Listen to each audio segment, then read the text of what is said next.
In one weekend, approximately, can you still get a not running car, make it run and drive, and not put a whole bunch of money into it? Let's find out. Driveway, I got myself a distraction. This is a 1980 Mercedes 300 CD, so it's the coupe diesel. This has the OM 617 5-cylinder mechanical diesel. And pretty crazy, when I went to meet the guy to buy it, it had been sitting a long time. There was no battery in it. He put a jump pack on the terminals, fired it up, disconnected the jump pack, and the thing stayed running. So that's how mechanical of a diesel it really is. So the brakes don't work. I got a battery for it last night. Got it fired up and idling all right. And oops, spilling oil all over the place. The air filter was the worst air filter I've ever seen in my life. So I got an air filter for it last night. Doing an oil change, which this stuff might as well be black paint. Just basic refresh stuff. And then I'm guessing the master cylinder's bad, but I might open the bleeders at the wheels, make sure there's no obstructions, that fluid is flowing. If that is the case, then it's going to be a master cylinder. But if I can make the brakes work, get some fluids changed out, it'll drive around. But here's something interesting. So this is the oil filter. And check this out. They actually put it's this big monster canister filter here. A little bit annoying to get to. But they actually put a little handle on it to help you get it up. Which of course the handle just broke. So that's great. Look at this big, ginormous monster filter. Oh God, I forgot to bring the trash can over. Ah! Bye-bye. So I'll get a couple of fresh fluids in it, figure out the brakes, and then the last big thing is when you turn the key off, the car does not shut off. And the way it shuts off is down here. There's a vacuum line right down there. You can see my finger down there. When you suck on that, it shuts the car off. So the way the ignition switch works is it's a valve that has vacuum coming to it and a hose, and then vacuum coming out of it to that shutoff. So when you turn the key off, it opens that circuit and thus applies vacuum to the injection pump and shuts the motor off. So this thing's got broken vacuum lines all over the place. Luckily, compared to most things of the 80s, there's really not that many vacuum lines, but they're basically all brittle and broken. So I was able to put a piece of broken vacuum line that I pulled out on there, and you suck on it with your mouth and it shuts the car off. So that tells me that injection pump thing's fine. I think the vacuum pump's working fine because the brakes have assist. They just go all the way to the floor and don't do anything. Actually, right at the floor, they just ever so slightly slow the car down. So that makes me think the booster's fine, and the master cylinder's the problem, but we'll find out. Oil is changed. Another round of degreaser action. It's looking pretty decent under here. All right, so I'm sure there's vacuum diagrams, but there's all these funky fittings over here. And basically what I did is this line this is the main line from the vacuum pump. One pulls vacuum there from the intake and one goes here. Or maybe it pushes air in the intake. I don't know what it does. Anyway, this is your main vacuum line. So it's going to your booster. So I first pulled this off because this is obviously, just all completely full of leaks. I don't know where half the hoses are for that. Felt this, it's got strong vacuum. Capped this one because this T-fitting is what's feeding all the stuff going into the cab. And I know that there's one vacuum line that goes to the ignition and one that comes back. So this is the line that comes back from the ignition. I put some fresh vacuum line here, left it long just so I could play with it, down to the injection pump, the shutoff thing. And then I went ahead and disconnected this whole thing, which is all full of holes and I don't know what else that crap does. Hooked straight, just a little bit of fresh vacuum line to the line that feeds the ignition. Now the car shuts off with the key, starts with the key, good to go. In time I can order some fittings and fix that. But for now, car shuts off and turns on like it needs to, so it's safe. I went down to a corner to bleed the brakes and just could get hardly anything out of the brake hose.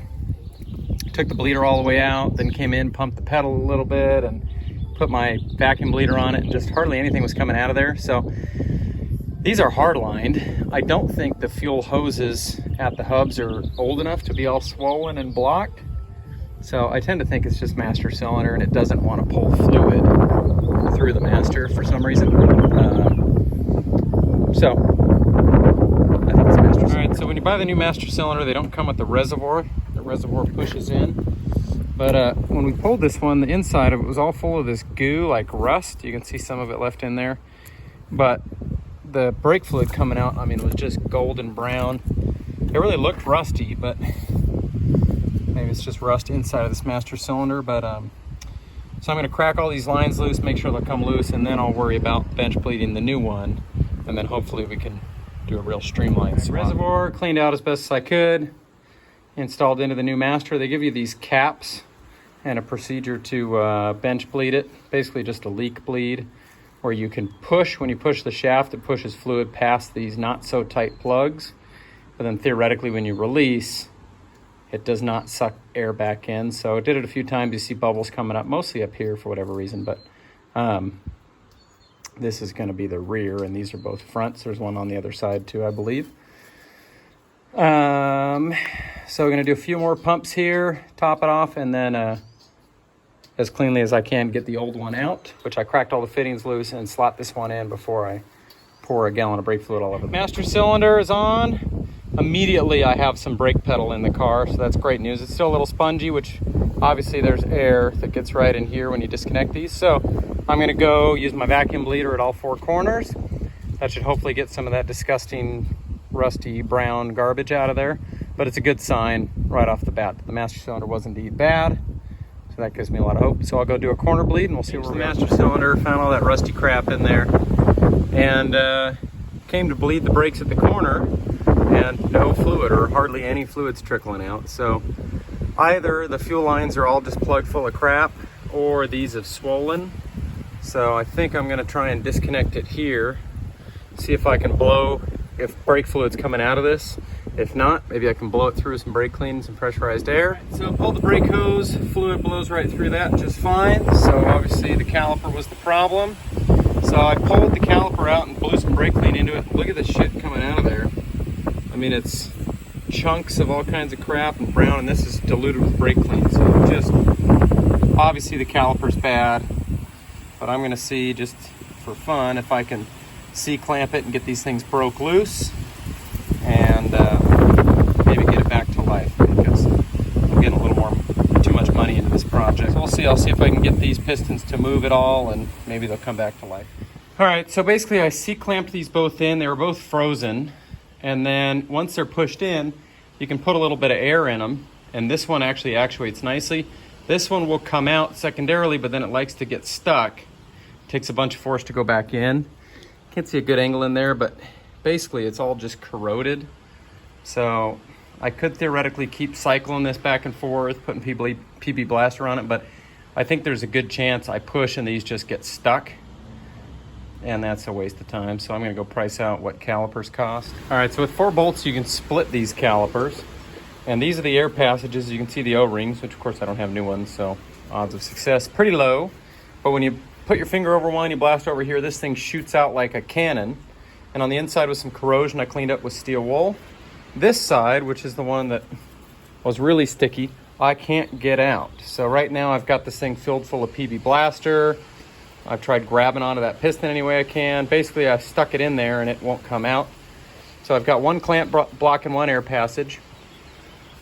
Actually, brake fluid passage. I put my finger over this one, blow air in here, and it's just not coming out. But I need it to come out so that I can try and clean the corrosion. New calipers are like 80 bucks, and I'm not super excited about that. So, try my best. Got it. Put a C-clamp over this one too, with a rag to help seal it up, and then it blasted out and tried to put a hole in the wall there. But as you can see, a little rusty, a little crusty, but not incredibly pitted. So I'm gonna steel wool this up, spray that all out, and put it back together and roll the dice. Caliper that I air quotes rebuilt without any new seals. That is back together, it's installed. Now I'm gonna connect the brake line at the master cylinder. I'm gonna see if I can actually bleed fluid through this thing.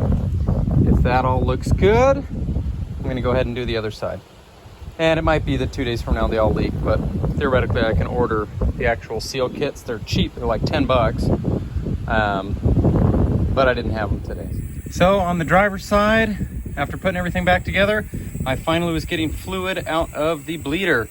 So this side, which I had checked previously, but just for fun, knocked this loose, no fluid at all, even unscrewed all the way, nothing came out at all.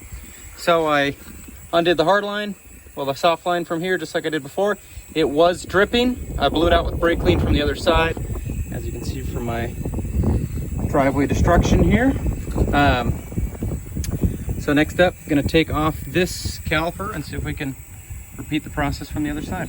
But this time I knew to take the wear sensor off, which, how funny, the other one I accidentally dropped it and ripped it. This one's already ruined. So I think we're gonna have a brake light on, but I'm sure I can find this harness here. So let me do that again.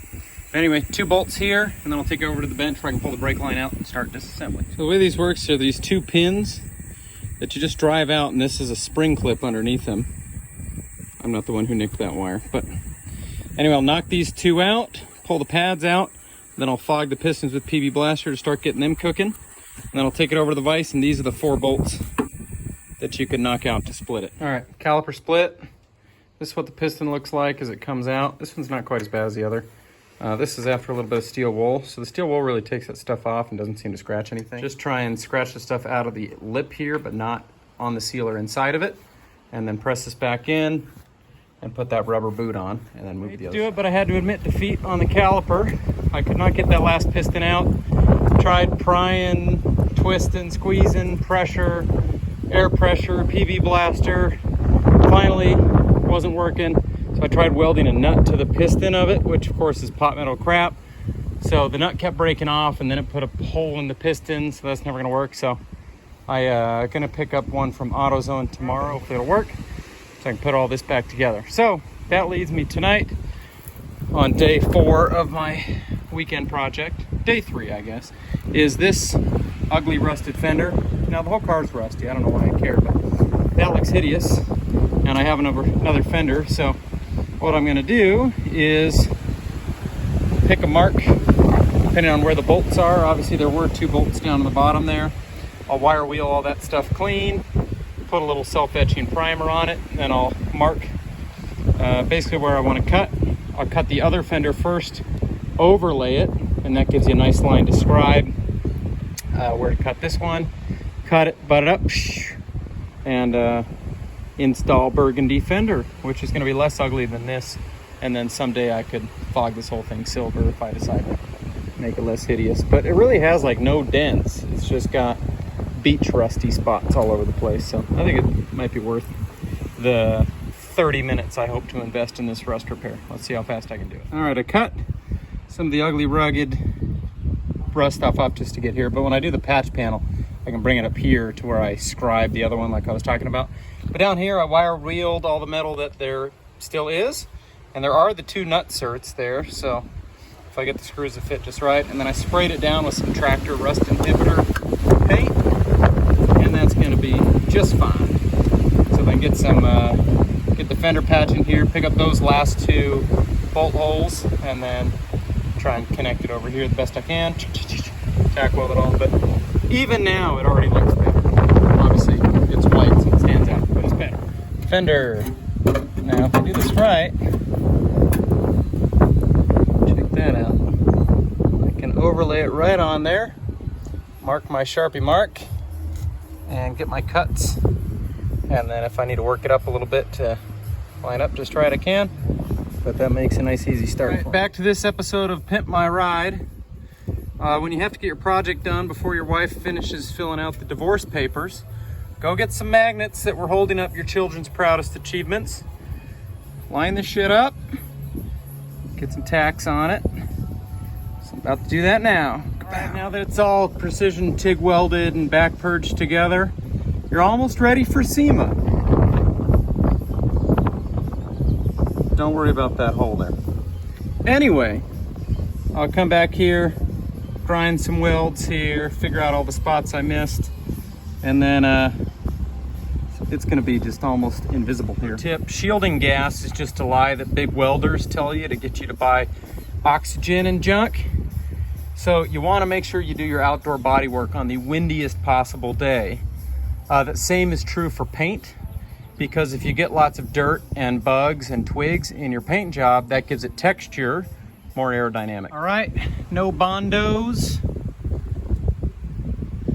and some paint matched whatever silver gray I had on the shelf.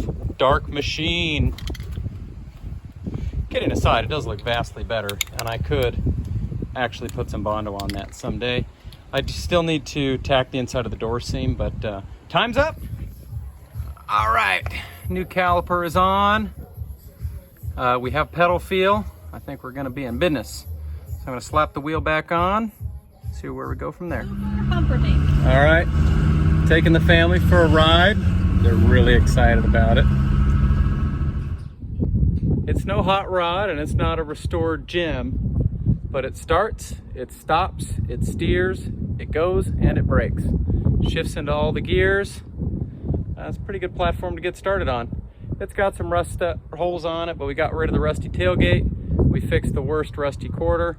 The other ones are just spots that you could grind, put some Pour 15 on, and then put a little Bondo and touch-up paint, and that would clean it pretty nice.